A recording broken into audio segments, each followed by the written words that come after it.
ជំរាបសួរប្រិមិត្តនីតិនិទានទាំងអស់គ្នាជួបគ្នាសាជាថ្មីជាមួយនឹងការនិទានរឿងរបស់ Admin សាឡាងគឺជាមធ្យោបាយចម្លងមួយដ៏ពេញនិយមមែនទែននៅក្នុងរាជាណាចក្រកម្ពុជារបស់យើងការពិតទៅសាឡាងមិនត្រឹមតែមានវត្តមាននៅក្នុងប្រទេសរបស់យើងនោះទេនៅបណ្ដាប្រទេសជុំវិញពិភពលោកក៏មានសាឡាងចម្លងដូចគ្នាជាក់ស្ដែងដូចជានៅប្រទេសជិតខាងរបស់យើងពីច្រើនខ្ញុំធ្លាប់ទៅវៀតណាមអីគឺធ្លាប់ឃើញមានសាឡាងចម្លងរថយន្តក្រុងអីធំៗយ៉ាងដែរហើយសាឡាងនេះគឺជានាវាសម្រាប់ផ្ទុកអ្នកដំណើរឬក៏ទំនិញក៏ដូចជាយានយន្តគ្រប់ប្រភេទទៅតាមផ្លូវទឹកដើម្បីឆ្លងពីត្រើយម្ខាងទៅត្រើយម្ខាងទៀតដោយសារតែតំបន់ខ្លះនៅក្នុងប្រទេសរបស់យើងបច្ចុប្បន្នគឺមិនទាន់មានស្ពានដូច្នេះគឺតម្រូវឲ្យប្រើប្រាស់នៅសាឡាងដើម្បីជាមធ្យោបាយចម្លងកាត់ទន្លេបឹងស្ទឹងអីចឹងណាវាគឺផ្ដល់ភាពងាយស្រួលម្យ៉ាងដែរដល់ប្រជាពលរដ្ឋរបស់យើងហើយវាក៏ល្អដែរដោយសារតែបានគយគន់ទេសភាពនៅតាមបណ្ដោយបឹងទន្លេពេលដែលយើងកំពុងតែស្ថិតនៅលើសាឡាងចម្លងនឹងឯង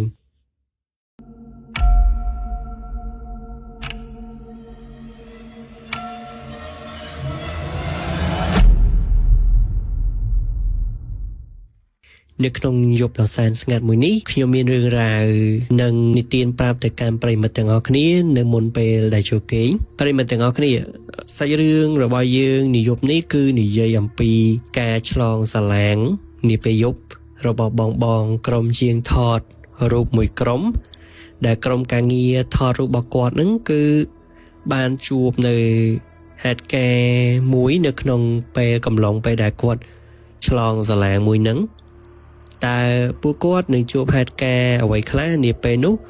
ហើយមានរឿងរ៉ាវខ្លះយើងមកស្ដាប់ដំណើររឿងពេញទាំងអស់គ្នារឿងរ៉ាវមួយនេះគឺកើតឡើងនៅកំពង់ចម្លងសាឡាងមួយស្ថិតនៅខេត្តកំពង់ឆ្នាំងដែលកំពុងចម្លងដល់នឹងសាឡាងនៅទីនោះមានភាពមមាញឹកជាខ្លាំងជារៀងរាល់ថ្ងៃដែលអ្នកភូមិស្គាល់ថាកំពង់ចម្លងនោះមានឈ្មោះថាកំពង់ចម្លងសំរុងដែលនៅទីនោះមានសាឡាងជាច្រើនគ្រឿងផងដែរនៅក្នុងការចម្លងម្ដងសាឡាងនីមួយៗគឺអាចផ្ទុករថយន្តចំនួន3គ្រឿងតែប៉ុណ្ណោះហើយបូករួមជាមួយនឹងមនុស្សផងដែរដោយសារតែសាឡាងគឺជាសាឡាងខ្នាតតូចនាព្រឹកនេះអាកាសធាតុវាហាក់ដូចជាអំណោយផលមែនទែនដល់ការចម្លងសាឡាងទៅមកដោយសារតែមេឃគឺបើកថ្ងៃល្អគួរសមដែលវាគឺជារឿងល្អសម្រាប់អ្នករស់ស៊ីសាឡាងក៏ដូចជាទូកដរនៅទីតាំងនោះហើយនាថ្ងៃនេះគឺក្រុមជាងថត pre-wedding មួយក្រុមដែលមានឈ្មោះថា Merit Media ដែលគេស្គាល់ថាប្រធានក្រុមគាត់ហ្នឹងគឺមានឈ្មោះថា Pro Makara ហើយនឹងក្រុមការងាររបស់គាត់2នាក់ទៀតដែលគេស្គាល់ឈ្មោះថា Proda និង Projectពួកគាត់គឺធ្វើដំណើរមកពីភ្នំពេញហើយឆ្លងកាត់តំបន់នេះដោយក្រុមការងារគឺបំរុងនឹងទៅថតរូបមង្គលការមួយកន្លែងដែលស្ថិតនៅត្រើយម្ខាងទៀតត្រូវតែឆ្លងកាត់នៅកំពង់ចម្លងសំរុងមួយនេះហើយពួកគេក៏ធ្វើដំណើរទៅដោយសាឡាងចម្លងនឹងពេលព្រឹកជាធម្មតាប៉ុន្តែក្រោយពេលដែលគេថតចប់អស់ពួកគេក៏ត្រូវតែត្រឡប់មករាជធានីភ្នំពេញវិញដោយប្រញាប់មានការងារបន្ថែមនៅថ្ងៃស្អែកតបហ្នឹងហើយពួកគាត់ក៏បានមកដល់កំពង់ចម្លងសំរុងវិញតែដោយសារតែពេលនេះគឺវាយប់ទៅហើយมันមានសាឡាងចម្លងនោះទេជាធម្មតាសាឡាងចម្លងនៅទីនេះគឺឈប់ចម្លងមនុស្សទៅមកគឺនៅម៉ោង7យប់តែប៉ុណ្ណោះតែដោយសារតែក្រុមការងារមករាគឺមកដល់កំពង់ចម្លងនេះគឺម៉ោង8យប់ហើយ8កន្លះយប់ហើយណាសំឡេងប្រាំងរថយន្តបានចាប់យ៉ាងលឺពេលដែលមកដល់កំពង់ចម្លងហើយទិដ្ឋភាពទាំងស្រុងនៅកំពង់ចម្លងនោះគឺមានសភាពស្ងប់ស្ងាត់ល្អមិនមានសំបីតែមនុស្សមានត្រឹមតែសាឡាងជាច្រើនគ្រឿងបានចតតម្រៀបគ្នានៅច្រាំងទន្លេមករាបានចេញពីឡានរបស់គេហើយដើម្បីស្វែងរកមើលមនុស្សនៅទីនោះគេអាចសួរព័ត៌មានអីខ្លះចឹងណាហើយពួកគេហ្នឹងគឺខំស្វែងរកមើលមនុស្សដែលនៅទីនោះពេលហ្នឹងប្រូដារបស់យើងក៏បានលំមាត់ថាអូចប់ហើយពួកយើងយប់នេះប្រកាសជាដេកនៅលើឡាននេះមើលទៅប្រូដានិងប្រូចិត្តហ្នឹងគឺនៅតែឈរនិយាយគ្នាហើយចំណែកហើយមករាវិញគឺគេបានដើរទៅបញ្ចូលលក់សម្បត្តិដែលនៅច្រាំងទន្លេនឹងឯងដែលគិតថានឹងទៅស្វែងរកលេខទំនាក់ទំនងដើម្បីខលទៅម្ចាស់សាឡាងក៏ដូចជាអ្នកបរសាឡាងអញ្ចឹងណាដើម្បីសុំវល់គាត់ជួយចម្លងពួកគេទៅផងព្រោះថាគេមានការងារបន្ទាន់នៅភ្នំពេញអញ្ចឹងណាហើយជាសំណាងគេក៏បានរកឃើញលេខ ទូរស័ព្ទតែបិទនៅលើកញ្ចក់បញ្ចរនឹងមែនមករាបានខទៅម្ចាស់សាឡាងហើយសុំឲ្យគាត់ជួយដោយសារតែពួកគេមានការងារបន្ទាន់ពិតមែននៅរាជធានីភ្នំពេញដែលត្រូវបញ្ញាប់ត្រឡប់ទៅវិញហើយគេក៏បានសុំទោសដែរដែលគេមិនដឹងថាកំពុងចម្លងហ្នឹងគឺបានបិទនៅម៉ោង7យប់ហើយគេក៏មកយឺតចឹងណាព្រោះថាទៅទៅថតចប់ហើយគេក៏បាននិយាយថាគេនឹងឲ្យថ្លៃចម្លង1គុណនឹង2ពេលនោះម្ចាស់សាឡាងក៏យល់ព្រមជាមួយនឹងមករាដោយម្ចាស់សាឡាងបានប្រាប់ថាគាត់នឹងឲ្យតកង់សាឡាងរបស់គាត់ហ្នឹងទៅកំពុងចម្លងនាពេលបន្តិចទៀតនេះមករាពេលដែលឮម្ចាស់សាឡាងនិយាយអញ្ចឹងគឺគាត់សប្បាយចិត្តហើយគាត់ក៏បានឆ្លើយអរគុណទៅកាន់ម្ចាស់សាឡាងវិញមករាក៏បានដើរទៅឡានហើយក៏ប្រាប់គ្នារបស់គេថាណែពួកយើងជិតបានទៅវិញហើយពេលហ្នឹងប្រូដារបស់យើងក៏បានឆ្លើយទៅវិញថាហើយទៅតាមណាម៉ែហើយមកហាលទឹកទៅមែនហើយចោះឡានយើងគិតអ្ម៉េចប្រូចិត្តហ្នឹងក៏ឆ្លើយបន្តទៀតថាមែនអីដែរនិយាយត្រូវហើយហាលទឹកទៅមែនណាឯងអត់ទៅទេវើយឯងអត់ចេះហែលទឹកទេមករាក៏បានប្រាប់ទៅកាន់ពួកគេវិញថាអើយពួកអាឡប់អើយមិញហ្នឹងឯងបានខទៅម្ចាស់សាឡាងរួចហើយគាត់ក៏ប្រាប់ថាគាត់ហ្នឹងនឹងឲ្យតកង់សាឡាងមកទីនេះដើម្បីជួយចម្លងយើងនៅបន្តិចទៀតហ្នឹងតិចទៀតតកង់សាឡាងគេមកហើយប្រូដានិងប្រូចិត្តក៏និយាយដំណើរគ្នាថាអូអញ្ចឹងទេហ៎ពួកគេបានឈរជជែកគ្នាក្រោមដើមអំពិលទឹកដែលដុះនៅច្រាំងទន្លេនោះហើយពេលនោះមានខ្យល់ទន្លេបក់បោកមកយ៉ាងខ្លាំងហើយមើលទៅវារៀងត្រជាក់បន្តិចមែនពេលហ្នឹងឆ្កែក្នុងភូមិចាប់ផ្ដើមលូបណ្ដាក់គ្នាយ៉ាងគងរំពងធ្វើឲ្យប្រូចិត្តរបស់យើងគឺមានអារម្មណ៍ថាព្រឺរោមយ៉ាងខ្លាំងព្រោះថាប្រូចិត្តនេះគឺជាមនុស្សម្នាក់ដែលខ្លាចខ្មោចជាងគេនៅក្នុងក្រុមប្រូដានិងប្រូមករារបស់យើងហាក់ដូចជាធម្មតាទេប៉ុន្តែប្រូមករាវិញគឺកំពុងតែរងចាំមើលផ្លូវតកង់សាឡាងនឹងឆាប់បានត្រឡប់ទៅវិញអញ្ចឹងណាមករាបានដើរទៅមកហើយគេតែងតែមើលម៉ោងនៅនាឡិការបស់គេជានិច្ចហើយពេលនេះម៉ោងនាឡិការបស់មករាគឺបានបង្ហាញថាពេលនេះគឺម៉ោង10យប់ហើយគេហាក់ដូចជាអន្ទះសារក្នុងចិត្តចង់បញ្ញាប់ទៅវិញអញ្ចឹងណាប៉ុន្មាននាទីក្រោយមកពួកគេក៏បានឮសូរសំឡេងម៉ូតូមកដល់ហើយសំឡេងម៉ូតូនោះគឺជាសំឡេងម៉ូតូរបស់ពូឈួនដែលពូឈួនគាត់គឺជាតកង់សាឡាងដែលសាឡាងរបស់គាត់កាន់ហ្នឹងគឺមានលេខសម្គាល់ខ4នឹងឯងក្រុមមករាគឺសប្បាយចិត្តខ្លាំងហើយមករាក៏បានស្រែកយ៉ាងលឺថា yes ម្ចាស់សាឡាងគឺអត់កុហកពួកយើងទេឥឡូវពូតកង់ឲ្យពូអាដែងប្រូដានិងប្រូចិត្តចាប់ផ្ដើមញញឹមដាក់គ្នាពេលនោះពូឈួនគាត់ក៏ឈប់ម៉ូតូហើយគាត់ក៏ដើរមកសួរមករាថា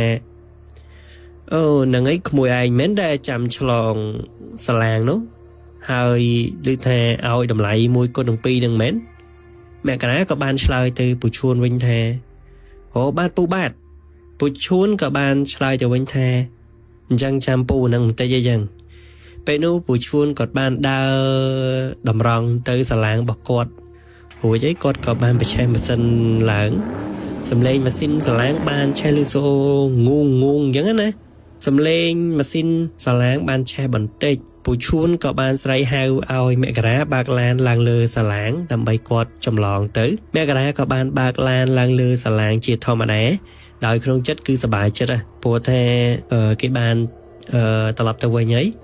ហើយការឆ្លងសាឡាងនេះគឺប្រើពេល20នាទីពីត្រើយម្ខាងហ្នឹងទៅត្រើយម្ខាងទៀតពេលដែលកំពុងតែបសាឡាងហ្នឹងទឹកមុខរបស់ពូឈួនគាត់ហាក់ដូចជាគិតអ្វីមួយយ៉ាងដែលគាត់គិតក្នុងចិត្តថា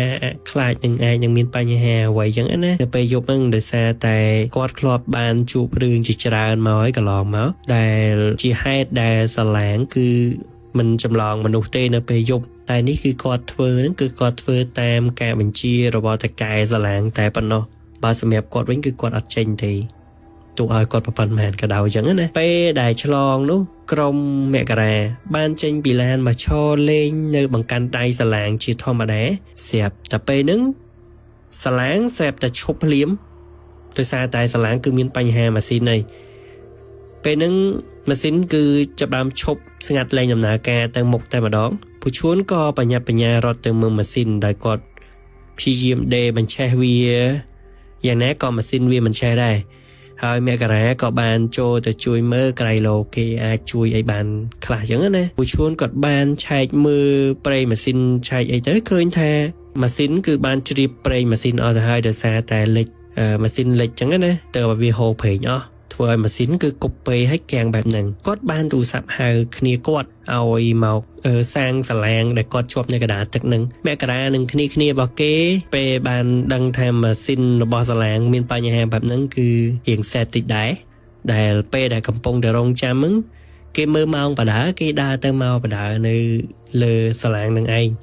ហើយនីលការបស់គេគឺបង្ហាញថាពេលនេះគឺម៉ោង11យប់ទៅហើយមករាបានគិតក្នុងចិត្តថាយប់នេះបែរជាទៅគេងនៅកំពង់ឆ្នាំងឯងមើលទៅបែបយ៉ាងព្រោះថាស្មានេះគឺកំពុងតែស្ថិតជាប់នៅកណ្ដាលទឹកនៅឡើយហ្នឹងវាសយត្រង់ថាសាឡាងហ្នឹងគឺខូចទៀតហើយអាកាសធាតុនៅពេលយប់ពេលនេះគឺត្រជាក់ខុសធម្មតាមែនទែនមានអារម្មណ៍ថាព្រឺបន្តិចដែរប៉ុន្តែគេគិតថាប្រហែលជាដោយសារតែគេត្រជាក់ខ្លាំងពេកព្រោះតែយប់វាមានសំណើមអញ្ចឹងណាមានតឹងសើមមានអីចឹងទៅប្រូដានិងប្រូចិត្តហ្នឹងពួកគេជជែកគ្នាលេងសើចសប្បាយធម្មតាភ្លាមនោះប្រូដាបានឃើញមនុស្សស្រីម្នាក់ពាក់រ៉ូបពណ៌សឈរនៅច្រាំងត្រើយម្ខាងទៀតបំរុងនឹងលោតទឹកហើយប្រូដាយើងក៏បានស្រែកពីចម្ងាយថាកុំលោតអញ្ចឹងណាស្រាប់តែពេលហ្នឹងនារីម្នាក់ហ្នឹងគឺបានលោតចូលទឹកប្រងតែម្ដងហើយនាងក៏បានស្រែកឲ្យប្រូដាជួយថាជួយខ្ញុំផងខ្ញុំកំពុងតែលងទឹកចឹងណាហើយឃើញតែដៃខ្វាយនៅក្នុងទឹកចឹងទៅប្រូដារបស់យើងហេតុតែឃើញស្រីស្អាតគេអត់បានគិតអីច្រើនទេលោតចូលទឹកប្រងដើម្បីជួយនាងប្រូចិត្តយើងគឺស្រែកខាត់ប្រូដាមិនតន់ទេគេលោតទៅបាត់ហើយប្រូដាយើងបានហែទៅរកកន្លែងដែលនារីម្នាក់ហ្នឹងគាត់លោតមុនហ្នឹងស្រាប់ពេលតែហែទៅដល់ហ្នឹងគឺនាងបានលិចបាត់ទៅក្នុងទឹកបាត់ទៅហើយប្រូដារបស់យើងក៏ចិត្តសឿងទៀតមុជចុះក្រោមទឹកហ្នឹងដើម្បីទៅជួយនាងស្រាប់តែពេលដែលមុជចុះក្នុងទឹកហ្នឹងណា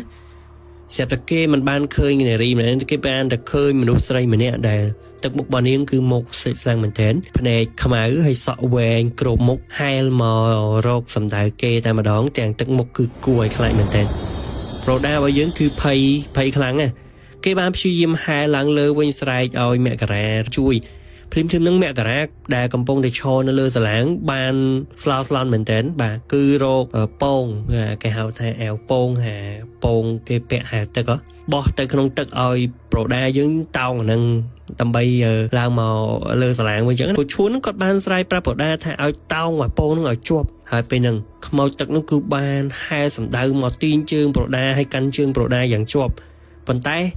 ដោយសំណាងល្អដោយសារតែពូឈួននៃមករាហ្នឹងគឺតោងគេឡើងមកតាន់ពេលវេលាកុំអីគេខ្លាចទៅជាខ្មោចទឹកចាំបន្តវេនៅឡៃហ្នឹងហើយពេលនេះប្រូដារបស់យើងត្រូវបានគេជួយមកដល់លើសាឡាងវិញទាំងរាងកាយរបស់គេគឺរងាញ័រញាក់ផងទឹកមុខរបស់គេវិញគឺស្លេកស្លាំងហើយគេនិយាយទាំងញ័រមាត់ថាគេភ័យខ្លាំងដោយសារតែគេបានជួបរឿងដែលមិនគួរជួបគឺខ្មោចទឹកនៅមុខគេសសតែពូឈួនបាននិយាយថានេះជាសំណាងរបស់ឯងបើមិនអញ្ចឹងទេឯងប្រកាសជាខ្លាចជាអ្នកយាមបន្តនៅទីហ្នឹងមករាការតែស្ដាប់ឮពូឈួនគាត់និយាយចំបែបហ្នឹងគេក៏បានសួរពូឈួនថាពូហើយនៅទីនេះមានរឿងអីមែនពូឈួនគាត់ក៏បាននិយាយប្រាប់មករាថានៅទីនេះមិនមានអ្នកណាហ៊ានឆ្លងសាឡាងនៅពេលយប់ទេ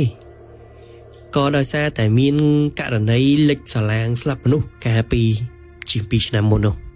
ហើយសាឡាងនោះជាសាឡាងដែលមានຂະຫນាតដូចសាឡាងយើងជិះអញ្ចឹងឯងឬដំណឹងថាមានមនុស្សស្រីម្នាក់បានស្លាប់នៅពេលនោះក្រោយពេលដែលគេសង្គ្រោះហើយក៏ឮអ្នកភូមិនិយាយតគ្នាថាមានអ្នកចែវទុកដរខ្លះក៏បានជួបប្រទះដែរសហ្មងក្មួយរួមទាំងពូផងដែរបានជួបផ្ទាល់ជាច្រើនដងហើយតែត្រូវបានខ្មោចនឹងលោហើយកាលពីមុនកំពុងដរ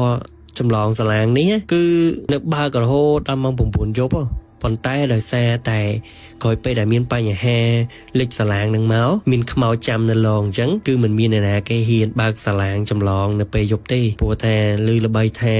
ខ្មោចហ្នឹងចង់យកជីវិតមនុស្សបន្តតំណែងគេនៅកន្លែងហ្នឹងហើយទើបមិនមានតកង់សាឡាងណាគឺហ៊ានចេញ ឆ្លងសាឡាងនៅពេលយប់ហើយដោយសារតែខ្លាចខ្មោចនឹងឡងអញ្ចឹងណាអាចធ្វើឲ្យសាឡាងលេចឬអីចឹងទៅគាត់បានបន្តថានេះ